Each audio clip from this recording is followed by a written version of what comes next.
واقعی میں جو اگر بیماری ہے اور روزوں سے وہ بیماری بڑھ رہی، کسی اور وجہ سے وہ بیماری بڑھ رہی، تو پھر روزہ نہیں چھوڑ سکتے آپ۔ محض صرف خالص تمہارے بیماری بڑھنے کی وجہ روزہ رہنا، اگر آپ ایسا محسوس کر رہے ہیں تو آپ روزہ چھوڑیں۔ کتنے چھوٹے آپ کے روزے؟ 5 چھوٹے، 10 چھوٹے، 15 چھوٹے، جبھی بھی پھر بعد میں زندگی میں بعد رمضان جب بھی آپ کو موقع ملا، آپ وہ 10 روزوں کو، 5 روزوں کو ایک ایک کر کے یا ایک ساتھ، جیسا آپ کی سہولت وہ بھی ہے۔ پھر 5 ایک ساتھ چھوڑیں، ایک ساتھ 5 رکھنا ایسا بھی نہیں بولتی شریعت۔ ہفتے میں ایک مرتبہ، مہینے میں 1-2 روزے، 15 دن کو 1 روزہ، ایسا آپ سہولت سے کتنے روزے چھوٹے تھے وہ روزوں کو قضا کر لینا۔ دیکھیے کہ اللہ تعالیٰ ہماری عبادتوں کو محتاج نہیں ہے، اللہ بالکل بھی محتاج نہیں ہے۔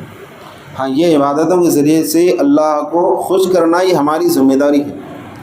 آپ اپنی ذمہ داری نہیں نبھا کر کے بھاگتے رہیں گے اور اللہ ہم سے خوش ہو جانا کر کے آپ یہ امید رکھ رہے ہیں، تو یہ کیسے ہو سکتا ہے؟ اللہ کو راضی کرنے کا واحد ذریعہ کیا ہے؟ عبادتیں ہیں۔ تو یہ عبادتیں جو شوق سے کرنا، زور زبردستی نہیں ہے۔ اسی لیے حضور صلی اللہ علیہ وسلم نمازیوں کے متعلق بھی فرماتے ہیں، روزہ داروں کے بارے میں بھی جو فرماتے ہیں کہ ایک حدیث میں آتا ہے کہ بہت سارے نمازی حشر کے میدان میں ایسے رہیں گے کہ ان کی نمازوں کو جو ہے میلی چندی کی طرح جو ہے ان کے منہ پہ پھینک دیا جائے گا۔ میلی چندی کا مطلب کیا؟ بھائی جس طرح وہ میلی چندی کی تمہارے پاس کوئی اہمیت نہیں ہے، جس طرح اس کو گھر کے باہر پھینک دیتے آپ، ایسا ہی تمہاری نمازوں کی بھی اللہ کے پاس اہمیت نہیں رہتی۔ کون سی نمازیں جو میلی چندی کی طرح منہ پہ پھینک دی جائیں گی؟ تو فرمایا گیا کہ وہ نمازیں جو ریاکاری کے لیے پڑھی گئی ہوں، وہ نمازیں جو بیزارگی سے جو پڑھی گئی ہوں، جس کے اندر خشوع و خضوع نہیں، اللہ کی رضا جو جس کے اندر نہیں، ایسی نمازیں اللہ تعالیٰ اس دن جو ہے ان کی منہوں پہ مار دیں گا۔ اور ایسے ہی بہت سارے روزے دار جن کے بارے میں حضور فرماتے ہیں کہ بہت سے ایسے روزے دار ہیں کہ حشر کے میدان میں جب یہ پہنچیں گے تو ان کو سوائے بھوک اور پیاس کے کچھ بھی جو حاصل نہیں رہے گا، کچھ بھی نہیں آتا۔ آپ کوئی بھی عبادت کریں تو اللہ کی رضا کے لیے، اللہ کی خوشی کے لیے کریں، اپنی ذمہ داری سمجھ کر کے کریں۔ لہٰذا جو ہے آپ صحت مند ہو گئے، اس کے بعد جو ہے اس کو جو ہے وہ روزے آپ رکھ لینا۔ اور اسی طریقے سے سفر میں بھی آپ کو جو ہے روزے چھوڑنے کی اجازت دی گئی۔ اب سفر یہ اس زمانے کا سفر جو مہینوں جو وہ سفر رہتا تھا، اور اونٹوں پر لوگ جو ہے سفر کیا کرتے تھے، اور کب کدھر جا رہے ہیں، رہنے کے لیے وہاں پر سہولت رہیں گی یا نہیں رہیں گی، کھانے کی سہولت رہیں گی یا نہیں رہیں گی، پانی بھی ملتا کہ نہیں ملتا کہ، اس طرح کی جو ہے حالات اس زمانے میں رہتے تھے۔ اب ایسے میں جو روزہ رکھنا یہ مسافر کے لیے جو دشوار ہو جاتا، تو یہ چیز کی جو اجازت دی گئی کہ سفر کر رہے ہیں مسافر کے لیے وہ روزہ چھوڑ سکتا ہے۔ روزے میں بھی سہولت دی گئی اور نماز کے لیے بھی جو سہولت دی گئی ہے۔ نماز کو بھی کیا کیا گیا کہ 4 رکعت والی نماز قصر کر لینا کر کے 2 رکعت ہی پڑھو کو لے۔ اب یہاں پر بھی بہت سارے لوگ غلط فہمی میں رہتے ہیں، 2 رکعت بولے تو کیا ساری نمازیں؟ کیا نہیں، ساری نمازیں نہیں، اس میں سنتیں نہیں ہیں، اس کے اندر جو نوافل واجب نماز نہیں، صرف فرض نماز، اور وہ بھی صرف 3 نمازیں، فجر نہیں اس کے اندر، مغرب نہیں ہے۔ فجر 2 رکعت ہے، 2 رکعت پڑھنا، مغرب 3 رکعت ہے، 3 رکعت پڑھنا، صرف 3 نمازیں، ظہر کی نماز، عصر کی نماز اور عشاء کی نماز۔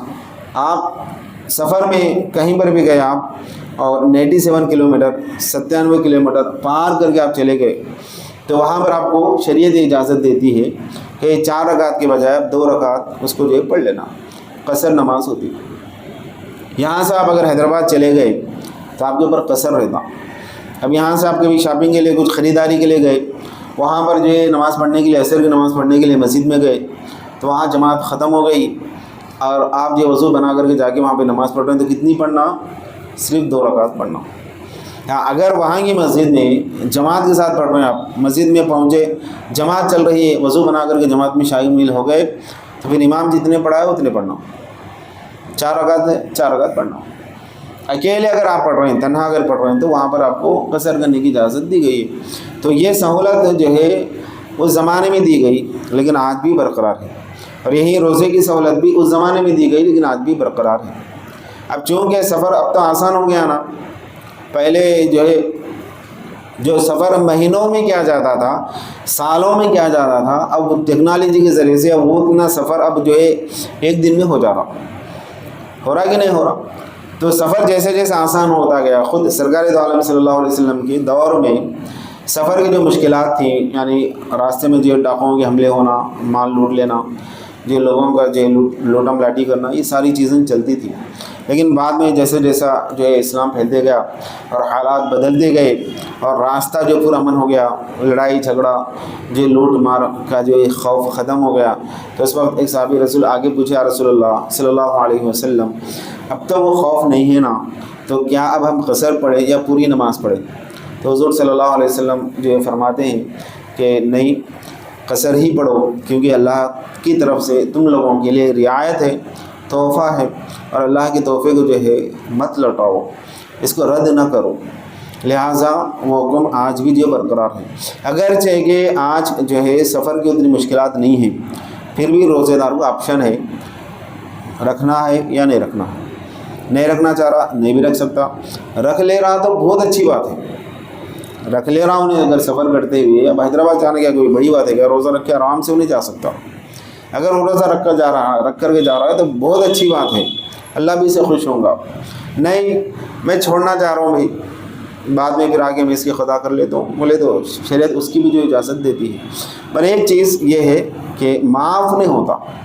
لوگ سمجھتے ہیں کہ معاف ہو جاتا، کیا کبھی بھی فرائض معاف نہیں ہوتے، کہ ذہن میں رکھ کر کے ہم کو زندگی گزارنا ہے. اللہ سے دعا ہے کہ جتنا ہم کہتے ہیں سنتے ہیں اس سے کئی زیادہ ہمیں عمل کی توفیق عطا فرمائے. اے اللہ رحم فرما، مولا فضل فرما. یا اللہ کہنے سے زیادہ سننے سے زیادہ ہمیں عمل کی توفیق عطا فرما. سبحان اللہ وبحمدہ، سبحانک اللہم وبحمدک، استغفر اللہ لا الہ الا انت واتوب الیک. وصلی اللہ تعالی علی خیر خلقہ نور عرشہ محمد وعلی آلہ واصحابہ اجمعین برحمتک یا ارحم الراحمین.